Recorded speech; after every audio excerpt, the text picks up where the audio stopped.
कांग्रेस के पूर्व सांसद और भारतीय राष्ट्रीय कांग्रेस के नेता उदित राज ने बिहार चुनाव के नतीजों पर एक बहुत बड़ा और चौंकाने वाला दावा किया है, जिससे राजनीतिक गलियारों में खलबली मच गई है।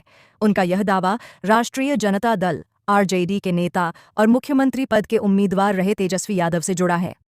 उदित राज का कहना है कि तेजस्वी यादव अपनी मेहनत या वोटों से चुनाव नहीं जीते, बल्कि उन्हें भारतीय जनता पार्टी (बीजेपी) और भारत निर्वाचन आयोग (ईसीआई) ने मिलकर जिताया है। उनका तर्क है कि तेजस्वी यादव वोटों की गिनती में शाम तक पीछे चल रहे थे। ऐसे में बीजेपी और आयोग ने सोचा कि अगर उन्हें जीतने दिया जाए तो इससे यह संदेश जाएगा कि चुनाव निष्पक्ष, फेयर हुए हैं और किसी तरह की धांधली नहीं हुई है, यानी चुनाव को उचित ठहराने के लिए तेजस्वी को जानबूझकर जीत सुनिश्चित कराई गई। राज ने आगे आरोप लगाया कि अपनी जीत पक्की करने के लिए एसआईआर और ईवीएम का गलत इस्तेमाल किया जा रहा है और यह सब भारत के संविधान को खत्म करने की दिशा में एक कदम है।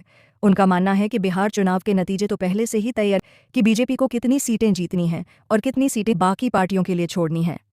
यह बयान उन्होंने तब दिया जब उनसे समाजवादी पार्टी के अध्यक्ष अखिलेश यादव के उस बयान के बारे में पूछा गया था, जिसमें अखिलेश ने बिहार के चुनावों को वोट की लूट नहीं, डकैती करार दिया था और आयोग तथा बीजेपी पर मिलीभगत का आरोप लगाया था।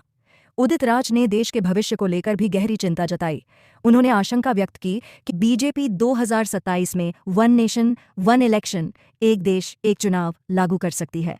उन्होंने यह भी कहा कि ईवीएम और एसआईआर जैसे नए तरीकों का इस्तेमाल करके बीजेपी 2029 के चुनावों में 400 से भी ज्यादा सीटें हासिल कर सकती है।